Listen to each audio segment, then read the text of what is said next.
নমস্কার বন্ধুরা, কেমন আছো তোমরা সবাই? আশা করি তোমরা সবাই খুব ভালো আছো। আমিও কিন্তু খুব ভালো আছি। তো আজকের পার্টি হচ্ছে বুধবার আর এখন বাজে সকাল 7টা। তো ঘুম থেকে উঠে আজকে তাড়াতাড়ি চলে এসেছি, তার কারণ অনেকক্ষণ আগেই ঘুম ভেঙে গিয়েছিল। তো শুধু শুধু ঘুমিয়ে না থেকে ভাবলাম এসে আগে টুকিটাকি সংসারের যে কাজকর্মগুলো আছে ওগুলো এগিয়ে ফেলি, তো তাহলে কিন্তু তাড়াতাড়ি কাজকর্মগুলো আমি শেষ করতে পারবো। তো আজকে রান্না করব হচ্ছে আলু ঝিঙে পোস্ত আর করব হচ্ছে সয়াবিন আলুর তরকারি। তো তোমাদের দাদাভাই আজকে বললো মাছ বা ডিম কিছুই করতে না, নর্মালি নিরামিষ রান্নাবান্না করতে। তো এমনিতেও ও তো নিরামিষ রান্নাবান্না খায় না, তবুও আজকে যখন মুখ ফুটে বলেছে তাই আমি কিন্তু ভীষণ খুশি হয়েছি। আমি আবার মাছ মাংস খেতে খুব একটা পছন্দ করি না, আমার আবার নিরামিষ রান্নাবান্না খুব ভালো লাগে।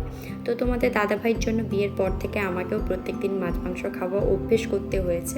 আসলে বিয়ের পরে তো মেয়েদেরকে অনেক কিছুই চেঞ্জ করতে হয়, আমারও কিন্তু অনেক কিছুই পাল্টাতে হয়েছে। তো আগে বিয়ের আগে যেগুলো করতাম সেগুলো কিন্তু বিয়ের আগে পরে আর করতে পারি না। তারপরে বিয়ের আগে যেগুলো আমি একেবারে খেতাম না সেগুলো কিন্তু বিয়ের পরে আমাকে খাওয়া শিখতে হয়েছে। যেমন আগে আমি একেবারে খাসির মাংস খেতাম না, যেমন তেমন খাসির মাংসর গন্ধ আমি একেবারে সহ্য করতে পারতাম না। যেদিন বাড়িতে খাসির মাংস রান্না হতো সেদিন কিন্তু আমি বাইরে বসে খাওয়া দাওয়া করতাম, মানে এরকম পরিমাণ ছিলাম।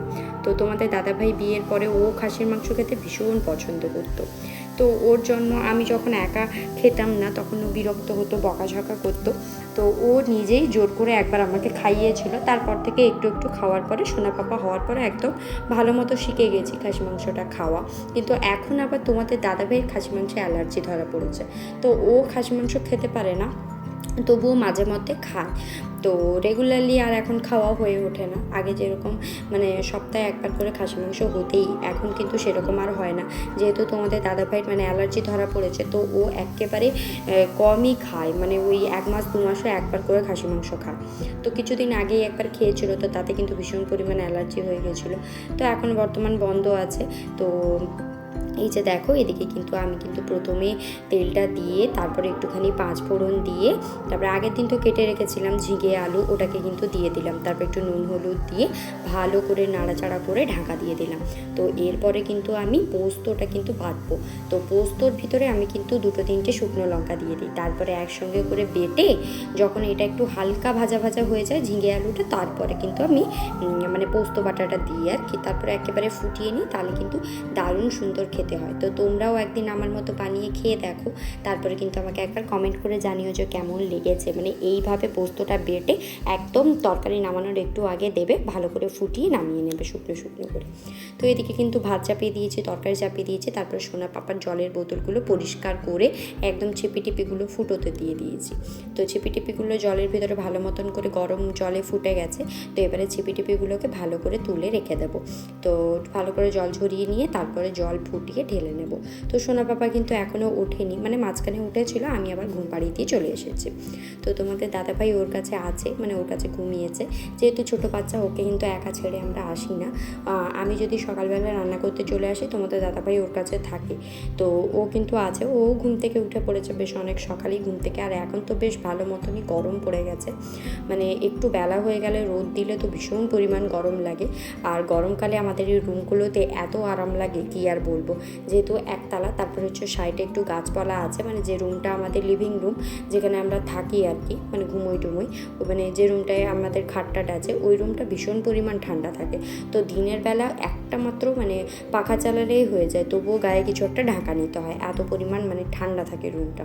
রাতের বেলা একটু অন্তত গরম হয়ে যায়, তো কিন্তু দিনের বেলা ভীষণ ঠান্ডা থাকে। এই যে দেখো, পোস্তটায় হালকা ভাজা ভাজা হয়ে গেছিলো সবজিগুলো, এবারে আমি শুকনো লঙ্কা আর পোস্ত দিয়ে যেটা বেটেছিলাম ওটা কিন্তু ভালো মতন করে ঢেলে নিলাম। এবারে একটু নাড়িয়ে ছাড়িয়ে একটুখানি জল দেবো যাতে আলু টালুগুলো একরকম ভালোভাবে সেদ্ধ হয়ে যায়। তো তারপরে শুকনো শুকনো করে নামিয়ে তারপরে সয়াবিন আলুর তরকারিটা বসাবো।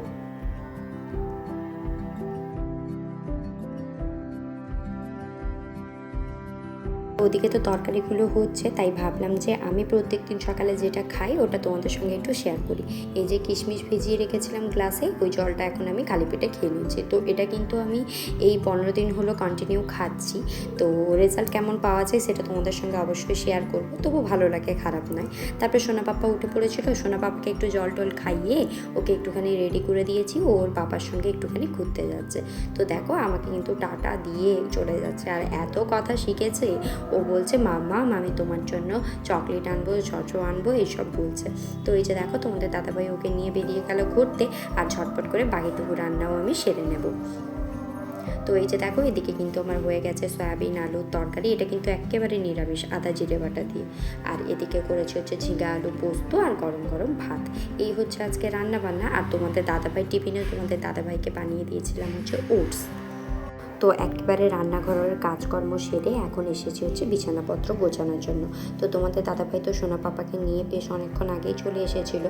তো এসে কিন্তু ওই খাটটাতে ঘুমিয়ে ঘুমিয়ে, যেহেতু বিছানা তোলা হয়নি, তো খাটে ঘুমিয়ে ঘুমিয়ে তোমাদের দাদাভাইয়ের ফোনে কার্টুন দেখছিলো। তো তো এখন যখন আমি বিছানাটা তুলতে এসেছি আর ওকে যখন বলছি পাপা একটু ওঠো, আমি বিছানার চাদরটা চেঞ্জ করব, তো ও কিছুতেই উঠতে চাইছে না, কান্নাকাটি করছে, গড়াগড়ি করছে। মানে ও যখন মানে কিছু মন দিয়ে কাজ করে, ওই কাজে যদি কেউ ব্যাঘাত ঘটে তাহলে কিন্তু ও ভীষণ বিরক্ত হয়ে যায়। তো এই যে দেখো আমি উঠতে বলছি, কিছুতেই উঠছে না, কান্নাকাটি করছে, খাটে গড়াগড়ি করছে। তো ও ফার্স্টে ভাবলাম বালিশ টালিশগুলো গুছিয়ে নিই, যেহেতু বেশ অনেকটা পরিমাণ বেলা হয়ে যাচ্ছে।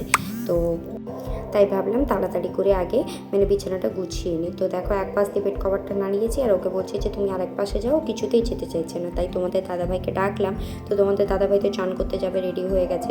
ও কিন্তু কাপড় জামাগুলো সার্ফে চুবিয়ে দিয়ে তারপরে চান করবে। তো সোনা পাপাকে বলছে এসো আমার কোলে, এসো আমার সঙ্গে চলো। তো ও তো কিছুতেই যেতে চাইছে না। তোমাদের দাদাভাই যত ডাকছে তবুও যেতে চাইছে না। তারপরে এই যে দেখো খাটে ততক্ষণ থেকে চেপে বসে আছে। এরকম করে মানে বদমাইশি করলে কি করে কাজ করব বলো? মানে ওকে নিয়ে কাজ করা ভীষণ মুশকিল। বললাম না, ও ঘুম থেকে ওঠার আগে আমি যতটুকু কাজ পারি সেটা রাখি। ও ঘুম থেকে উঠে পড়লে একটা কাজ করতে আমার যেখানে বিছানা গোছাতে আধ ঘন্টা লাগে, ওখানে কিন্তু ওকে নিয়ে তুমি কাজ করতে 1 ঘন্টা তো তোমার লেগেই যাবে। তো তারপরে আবার আজকে ফোনের এমন কি হয়েছিল বুঝতে পারছি না, বারবার ক্যামেরাটা শুধু অফ হয়ে যাচ্ছিলো। মানে এই বিছানাটা গোছাতে এসে আমাকে মিনিমাম 3 থেকে 4 বার ক্যামেরাটা অন করতে হয়েছে, তবুও ক্যামেরাটা অফ হয়ে যাচ্ছিলো। মানে ভীষণ পরিমাণ ফোনটা হ্যাং করছে। আর সোনা পাপা এত পরিমাণ ফোনটাকে মানে ছুঁড়ে দেয়, তো ফোনটা এমনিই হ্যাং হয়ে যায়। আর ছোটো বাচ্চা যখন তখন যেখানে সেখানে হাতও দিয়ে দেয়। এই যে দেখো সুন্দর মতো করে আমি কিন্তু বিছানাপত্র গুছিয়ে নিয়েছি। আর এই যে দেখো খাটে বসে বসে বাবু এখন আমাদের ফোন দেখছে। তো ফোন দেখুক আর ঘরটা ঝাড় দিয়ে তারপরে ওকে খাইয়ে আমি হচ্ছে গিয়ে ব্রেকফাস্ট করবো। তারপরে দেখো তোমাদের দাদাভাই কিন্তু চলে গেছে হচ্ছে অফিসে। তারপরে ও সোনা পাপাকে খাইয়ে আমি বসেছি আমার নিজের সকালে ব্রেকফাস্ট করতে। আর আগের দিন তো বলেছিলাম এই নাস্তাটা খেতে আমার ভীষণ পরিমাণ ভালো লাগে।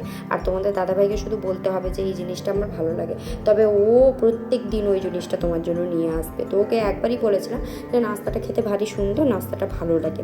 তো ও একদম 7-8 প্যাকেট এনে রেখে দিয়েছে। ফলে তোমার ভালো লাগে যখন তুমি প্রত্যেক দিন সকালে খেও। মানে বিয়ের পরে এমন কোনো দিন যায়নি ওকে যদি আমি কিছু জিনিস আনতে বলি ও কোনো দিন আমাকে না করে না। ও আর ওর সামর্থ্য অনুপাতেই আমি ওর কাছে চাই। অনেকেই আছে যে সামর্থ্যের বাইরে গিয়ে বলে আমাকে এটা দাও, ওটা দাও, সোনা দাও, গয়না দাও। আমার কিন্তু ওইসব দরকার লাগে না। আমার শুধুমাত্র একটু ভালোবাসা, একটু ভালো মতন কথা, এগুলো হলেই আমার চলে। আমার কিন্তু ওই লাখ লাখ টাকার যে শাড়ি গয়না এইসব কিন্তু আমার প্রয়োজন হয় না। তো এই যে দেখো এখন সুন্দর মতো করে ঘরটা মুছতে চলে এসেছি। আর এখন তো গরমকাল পড়ে গেছে, বলছি তো ভীষণ পরিমাণ গরম। তাই কিন্তু আগে যেরকম আমি 1 দিন 2 দিন ছাড়া ছাড়া ঘর মুছতাম, এখন কিন্তু রোজ আমি ঘরটা ভালো মতন করে মুছে দিই। আর সোনা পাপা এত দুষ্টু হয়েছে, মানে বাইরে তো মানে এখানে বালি ফেলেছে এই রাস্তাটায়, তো ওই বালিগুলো এনে এনে ঘরে করে একদম জমা করে দেয়। তো এই বালিগুলো ঝাড় দিলে যেতেই চায় না, এত গুঁড়ো গুঁড়ো বালি। তো ওগুলোকে কিন্তু ঝাড় দিয়ে পরিষ্কার করতে। আর এই যে দেখো জলটাই হচ্ছে ফিনাইল গুলেছি, তবুও কী করবো, মানে ওকে বারবার মানা করছি, তবুও কিন্তু জলটাই ও হাত দিচ্ছে, হাত ডুবাচ্ছে। তো ধরার মতো কেউ নেই, ভাবছি যে ঠিক আছে চটপট করে কাজটা করে নিই। তাই দেখো কত তাড়াতাড়ি করে ঘরটা মুছে দিয়ে জলটা ফেলে দেবো, যাতে সোনা পাপায় নোংরা জলটায় আর একেবারে হাত না দেয়। তো ওকে একেবারে চান করিয়ে দেবো ভাবছি, তারপরে হচ্ছে গিয়ে কাপড় জামাগুলো কাচে শুকাতে যাবো।